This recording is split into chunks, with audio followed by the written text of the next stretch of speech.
Hello everyone. Now, 8 ex-Indian Navy officers have been awarded death penalty in Qatar by the Qatar court of first instance. ठीक है, ये बहुत ही दुखदाई news है, बहुत ही आप बोल सकते हैं शॉकिंग न्यूज़ है, but this has came on 26 October 2023.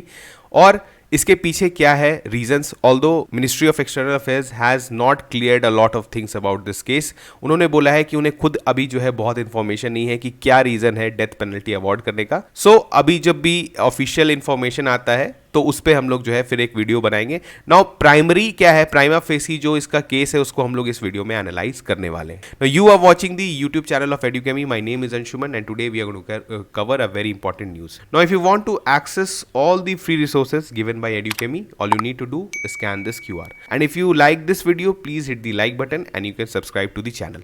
Now ये जो 8 ex Navy officers हैं, इनका जो है आइडेंटिटी रिवील किया है MEA ने. और ये कौन कौन है एक बार जो है रीड आउट कर देते हैं. कैप्टन नवतेज सिंह गिल है, कैप्टन सौरभ वशिष्ठ है, कमांडर पूर्णेंदु तिवारी है, कैप्टन बीरेंद्र कुमार वर्मा है, कमांडर सुगुनाकर पकाला है, कमांडर संजीव गुप्ता है, कमांडर अमित नागपाल है and seller Ragesh. Now they were not working as government officials there, they were working in a private company called Al Dahra. ठीक है, Al Dahra Global, ये बेसिकली डेहरा ग्लोबल का एक विंग था जो कि कंसल्टेंसी सर्विसेज प्रोवाइड करता था. किसको? कतरी एमिरी नेवल फोर्सेस को. ये जो है उनका ऑफिशियल नेवल फोर्स है और इसको न्यू टेक्नोलॉजी को अडेप्ट करने के लिए खास करके एक इटालियन U-212 स्टेल्थ सबमरीन का जो है वो इंडक्शन होने वाला था इस नेवल फोर्स में. तो उसमें ये जो हमारी जो कंपनी है, ये जो कंपनी बेसिकली दोहा बेस्ड कंपनी थी, तो इन्होंने काफी हेल्प किया था और इसको जो है कतरी गवर्नमेंट ने रिकॉग्नाइज भी किया था कि ये हेल्प सिग्निफिकेंट रहा है और उनके नेवल फोर्सेस के जो आप बोल सकते हैं स्ट्रेंथ को डेवलपमेंट में ये कंपनी ने काफी अच्छा काम किया था.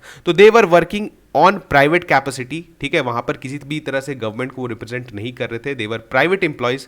और अचानक से जो है इनको अबडक्ट ही की तरह जैसा किया जा सकता है, इनको सॉलिटरी कन्फाइनमेंट में डाल दिया जाता है and they have been awarded, आप बोल सकते हैं, डेथ सेंटेंसेस. अब यहां पर हम लोग देखते हैं कि ऑफिशियल स्टैंस क्या है MEA का, because this is the official stance of the country. जो MEA बताएगी वही सच्चाई हमें मानना पड़ेगा, बिकॉज गवर्नमेंट का जो स्टैंस होता है वही कंट्री का स्टैंस होता है. Now we have initial information. उनके अनुसार 26 अक्टूबर 2023 को उनका एक प्रेस रिलीज होता है जारी, जिसमें उन्होंने बोला है कि we have initial information that the court of first instance, मतलब आप जैसे समझ लीजिए कि हमारे यहाँ सबऑर्डिनेट्स कोर्ट होते हैं या जो लोअर कोर्ट्स होते हैं जिसके against we can appeal in higher courts. ठीक है, तो वहां पर जो court of first instance of Qatar has today passed the judgement in the case involving 8 Indian employees of Al Dahra company. ठीक है, the name of the company was Al Dahra. Now we are deeply shocked by the verdict of the death penalty and are awaiting the detailed judgement. Okay, तो detailed judgement भी अभी हमें नहीं पता है कि क्या इसके पीछे के रीजंस थे जिसपे ये जो पेनल्टी अवार्ड किया गया. Now we are in touch with family members and the legal team and we are exploring all the legal options. Now a local legal firm from the Qatar itself has been hired for this case, जो है इस case को handle कर रहे हैं. तो ये जो गवर्नमेंट है लगातार इसके कॉन्टैक्ट में. Now we attach high importance to this case and have been following it closely. We will continue to extend all consular and legal assistance. We will also take up the verdict with Qatari authorities. Now, due to confidential nature of the proceedings of this case, it would be appropriate to make any further comment at this juncture. It would not be appropriate. मतलब इनका कहना है कि because the information जो है वो clear नहीं है अथॉरिटीज के द्वारा, तो अभी हम आपको ये नहीं बता सकते हैं कि रीजन क्या है इस डेथ पेनल्टी के पीछे. But we are going to explore some possibilities. We are going to explore. जब ऑफिशियल स्टैंस आएगा तो then we will make an another video on this. Now यहाँ पे अगर आप चेन ऑफ इवेंट्स को देखेंगे कि ये जो कंपनी है एल्डेरा कंपनी काफ़ी अच्छा काम कर रही थी और इसको काफ़ी अवार्ड्स भी मिला. आगे हम लोग देखेंगे कि कतरी अथॉरिटीज़ ने इसको रिकॉग्नाइज किया है कि they are doing great work. और 30 अगस्त को अचानक से इनके होम पर से ही इनको जो है अरेस्ट कर लिया जाता है बाई स्टेट सिक्योरिटी ब्यूरो, जो कि एक कतरी इंटेलिजेंस एजेंसी है. उसके द्वारा जो है इनको अरेस्ट कर लिया जाता है and they have been kept in solitary confinement. इनको सॉलिटरी कन्फाइनमेंट में डाल दिया था. देखिए, सॉलिटरी कन्फाइनमेंट आज के टाइम पे भी जो है, पहले तो ये कॉमन था लेकिन अब जो है इसको बहुत हाई लेवल ऑफ क्रूएल्टी माना जाता है कि आप किसी को एक सेल में अकेले बंद कर दें. Now they were kept in solitary confinement. Initially जो है इनको सॉलिटरी कन्फाइनमेंट पे रखा गया और इंडियन एम्बेसी को ये पता चला कब जाके मिड सितंबर में. तो आप समझ सकते हैं कि कुछ टाइम के लिए देवर मतलब कुछ भी इंफॉर्मेशन नहीं था इनके बारे में. नाउ आफ्टर दैट क्या हुआ, 30 सितंबर को एक ब्रीफ टेलीफोनिक कॉन्टैक्ट जो है इनको अलाउ किया जाता है विद देयर फैमिली, बिकॉज इससे पहले जो है फैमिली के साथ कोई भी कॉन्टैक्ट नहीं था. और उसके बाद अक्टूबर 3 को जो है इनको काउंसलर पर्सनल एक्सेस प्रोवाइड किया जाता है, जिसमें इंडियन एम्बेसी जो है के लोग जो है इनसे जाके मिलते हैं, ठीक है, और जो सारे जो अभी उनको प्रोवाइड किया जाएगा असिस्टेंस, उसके बारे में बताते हैं। उसके बाद अगर हम लोग देखें तो इस साल इसके बीच में जो है ये मतलब ये जो आप बोल सकते हैं इवेंट है, ये काफ़ी तूल पकड़ लेता है। बहुत सारे फैमिली मेम्बर्स भी जो थे वो भी इसके लिए ट्वीट करके जो है रिक्वेस्ट किए थे प्राइम मिनिस्टर को कि इस पे गवर्नमेंट जल्दी से एक्शन ले, because they were all innocent and they have all families, सब फैमिली मेम्बर्स थे उनके, तो सब ने बोला कि प्लीज़ जो है गवर्नमेंट इसमें कुछ जल्दी से काम करे। नाउ March 1 को क्या होता है कि मल्टीपल बेल प्लीज जो है जो फाइल किया गया था इसको रिजेक्ट कर दिया जाता है। चार्जेस जो है वो 25 मार्च को फाइल किया जाता है अगेंस्ट दिस 8 men। 29 मार्च को जो है ट्रायल स्टार्ट होता है इनके अगेंस्ट, एंड दहरा ग्लोबल जो थी, जो कि एक बेसिकली दोहा बेस्ड कंपनी है, इन्होंने अपना सारा फंक्शंस जो है वो बंद कर दिया और बोला कि जो भी इंडियन एम्प्लॉयज जो वर्क कर रहे हैं apart from this 8 naval employees, इनको बोला गया कि आप अपने कंट्री जल्दी से जल्द लौट जाएं। 9 अगस्त 4 को जो है इनको सॉलिटरी कन्फाइनमेंट से निकाल के जो है जेल वार्ड्स में डाल दिया गया, बट स्टिल इनका जो कनेक्शन है, बहुत लिमिटेड कनेक्शन जो है वो एम्बेसी से या फिर इनके फैमिली मेंबर से जो है वो मेंटेन करने दिया गया है। नाउ इसके बारे में हम लोग जानते थे कि ये जो डेहरा इंजीनियरिंग एंड सर्विसेज जो LLC है, बेसिकली अगर आप इसके वेबसाइट को देखेंगे तो ये वेबसाइट पूरा बदल चुका है। According to the company's old website, इनके अनुसार जो इनका जो पुराना वेबसाइट था जो जब फंक्शन कर रहे थे, तो ये बोलते थे, इनके वेबसाइट पे लिखा हुआ था कि they were providing training, logistics and maintenance services to Qatari Emiri naval forces, ठीक है, QENF इनको बोलते हैं। नाउ ये बेसिकली ये कंपनी कर क्या रही थी, जो एल्डेरा कंपनी थी जिसमें ये सारे इंप्लॉयज काम कर रहे थे, कि आपको पता है जो न्यू नेवीज होती हैं उनको टेक्नोलॉजी अडेप्ट करने में काफ़ी मुश्किलात आती हैं, तो ये कंपनी हेल्प कर रही थी। जैसे कि इन्होंने हेल्प किया है कि इन्हें जैसे एक न्यू सबमरीन आया है U212 इटालियन सबमरीन है, उसको जो है कैसे अपने नेवी में इंटीग्रेट करना है, तो ये बहुत अच्छा काम कर रही थी। And it has been awarded by Qatari authorities, जो है उनको ने मतलब कतर के जो अथॉरिटीज़ हैं उन्होंने भी रिकॉग्नाइज किया है कि इस कंपनी ने काफ़ी सिग्निफिकेंट काम किया है।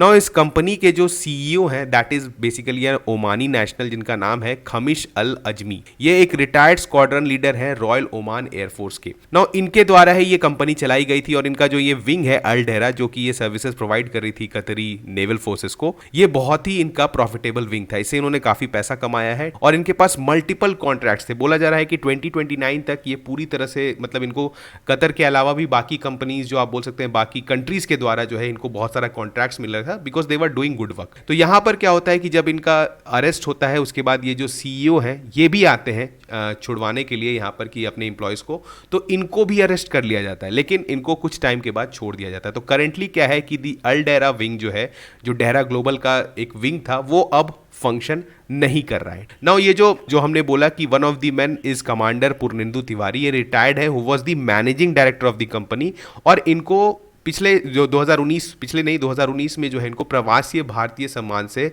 जो है इनको ये अवार्ड दिया गया था for in furthering the bilateral relationships between India and Qatar. Now ये कंपनी जो थी ये बहुत सिग्निफिकेंट हेल्प कर रही थी नेवल फोर्सेस को, मिलिट्री फोर्सेस को। तो यहाँ पर क्या था, ये तो एक प्राइवेट इंटरप्राइज में ये प्रॉफिट मेकिंग कंपनी थी, लेकिन एट द सेम टाइम ये जो बायलैटरल रिलेशन था इंडिया और कतर के बीच में, इसको भी फॉस्टर कर रही थी, ठीक है। तो इनको ये अवार्ड किया गया हमारे रिलेशंस को सुधारने के लिए। नाउ अगर आप बोलेंगे तो यहाँ पर जो कतर के जो डिफेंस फोर्सेस हैं, जो कतर की अथॉरिटीज़ हैं, उन्होंने भी रिकॉग्नाइज किया था कि डेफिनेटली ये कंपनी बहुत अच्छा काम कर रही है। तो फिर ये अचानक से ऐसा क्या हो जाता है, इसके पीछे का यही रीज़न जो है वो नहीं पता चल रहा है कि सडनली जो है इन पे इस तरह का केसेस क्यों लगा दिया जाता है, और केस का भी जो है वो पता नहीं है कि क्या डिटेल्स है। कुछ भी नहीं बोल सकते हैं कि whether it was espionage, whether it was certain other cases. तो यहाँ पर अभी जब तक गवर्नमेंट क्लियर नहीं करती है, हम लोग जो है इसके बारे में कुछ नहीं बोल सकते हैं। नाउ हमने बोला कि Dahra global was a part of Dahra, जो कि ओमान बेस्ड कंपनी है, which provide services in the field of aerospace, security, defence, information technology and communication sector. Now once they were you may say arrested, उसके बाद case चालू होता है, तो जो डेहरा ग्लोबल है वो शट डाउन कर देता है अपना डोहा का office. Now they are operating from somewhere else.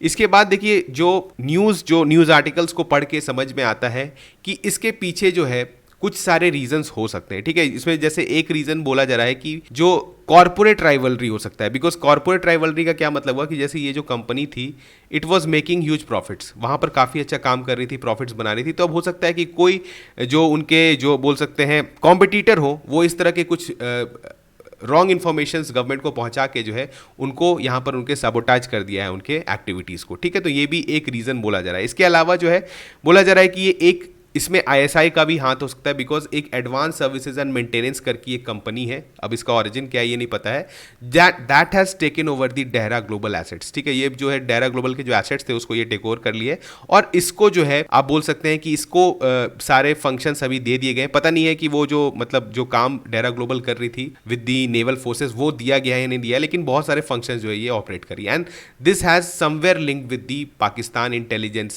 इससे जो है रिलेट किया जा रहा है, बट इट इज नॉट मतलब प्रूव्ड और not it is very much credible, but these are all the reasons. बोला जा रहा है कॉर्पोरेट राइवलरी था, इसके वजह से जो है इन्होंने इनसे जो इस कंपनी के ऑपरेशंस को सैबोटाज कर दिया। नाउ अब देखिए हम लोग थोड़ा सा इंडिया और कतर के रिलेशंस को भी देख सकते हैं, क्योंकि आगे आने वाले टाइम में ये रिलेशंस कैसे थे इस पे बहुत असर पड़ेगा कि ये हमारे जो नेवी ऑफिसर्स हैं ये वापस आ पाएंगे या नहीं आ पाएंगे। ठीक है ना, अब बात करते हैं तो देखिए दो कंट्रीज जो है हमारे रिलेशंस काफी अच्छे रहे। अगर आप देखेंगे तो प्राइम मिनिस्टर मनमोहन सिंह जो है वो विजिट करते हैं नवंबर 2008, and this was first by an Indian prime minister जो कि कतर विजिट करते हैं, और इसके बाद से रिलेशंस जो है वो ग्रो करते आए हैं। इसके बाद हम लोग बात करें तो एमिर ऑफ कतर जो शेख तमीम बिन हमद अल थानी थे वो आए इंडिया इन 2015, इनको ग्रैंड वेलकम दिया गया, सारे ऑनर्स दिए गए और काफ़ी सारे एग्रीमेंट्स पर भी साइन हुआ। तो यहाँ पर से आप देख रहे हैं कि हमारा रिलेशनशिप जो है वो ग्रो करता जा रहा है। फिर हमारे प्राइम मिनिस्टर जो है वो कतर जाते हैं 2016। इसके अलावा एक्सटर्नल अफेयर मिनिस्टर जयशंकर जो है वो फ्रीक्वेंट विजिट्स करते हैं इस कंट्री के,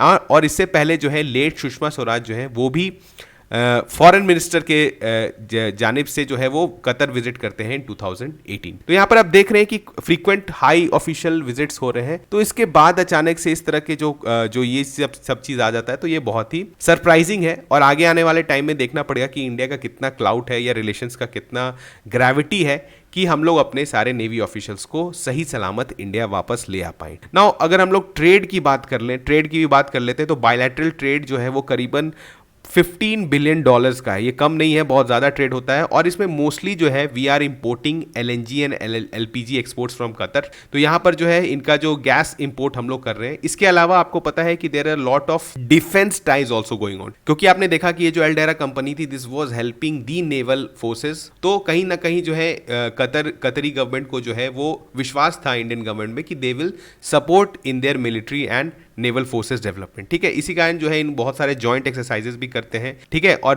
कतर डिफेंस कोऑपरेशन एग्रीमेंट भी साइन हुआ है, India Qatar defence cooperation agreement. इसके अलावा जो हमारे आपको पता है नेवल एक्सरसाइजेस भी होते हैं जिसका नाम है जैर अल बहर। तो यहाँ पर 2 जॉइंट नेवल एक्सरसाइजेस भी हो चुके हैं। तो आप ये बोल सकते हैं कि हमारे मिलिट्री और नेवी के बीच में भी बहुत ज्यादा क्लोज रिलेशंस हैं। तो अब हमें देखना पड़ेगा कि क्या हो सकता है। अब इसके बीच में आपको पता है एक जो बीच में जो थोड़े से खटास आ गई थी, जो कमेंट कर दिया गया था नुपुर शर्मा के द्वारा। तो इसके बाद जो है Qatar was the first country to object and demand a public apology from India soon after the controversy erupted. तो यहाँ पर से थोड़े से जो है गल्फ कंट्रीज और भी जो थे वो इस पे कमेंट किए थे।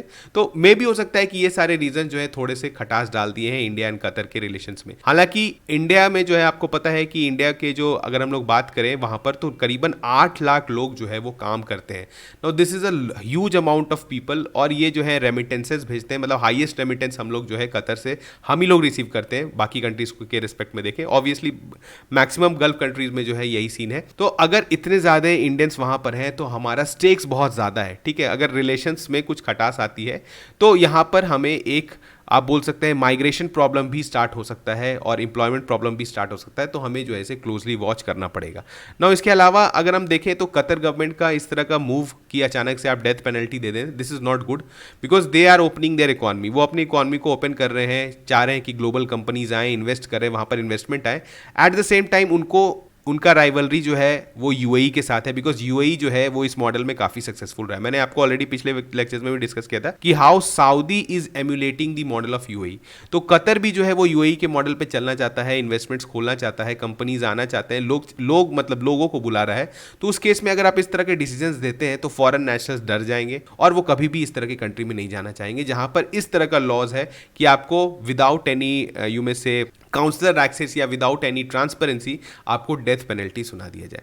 नाउ इंडिया का रिलेशंस जो है वो अभी बहुत ही स्केप्टिक है। आप मतलब आप समझ रहे हैं कि बैलेंसिंग पे बीच में चल रहा है, because India is also supporting Israel, और यहाँ पर जो है अभी इजराइल और हमास का जो वॉर चल रहा है उसमें पैलेस्टीनियन इशू भी है। तो गल्फ कंट्रीज जो है उनका झुकाव है टूवर्ड टुवर्ड्स फ्री पैलेस्टीन और उन सारे इश्यूज को लेके, तो यहाँ पर इंडिया को बहुत बैलेंस मेंटेन करके चलना पड़ेगा, बिकॉज अभी जो है सेंसिटिव सिचुएशन बना हुआ है पूरा ही वेस्ट, जो आप बोल सकते हैं मिडिल ईस्ट और वेस्ट में बात करें तो यहाँ पर इंडिया को अपने स्टेप्स को बहुत केयरफुली ट्रेड करना जरूरी है। आगे आने वाला जो भी डेवलपमेंट होगा इसमें, जो भी गवर्नमेंट का ऑफिशियल स्टैंड होगा, we will clear that and we will make a separate video on that. तब तक थैंक यू।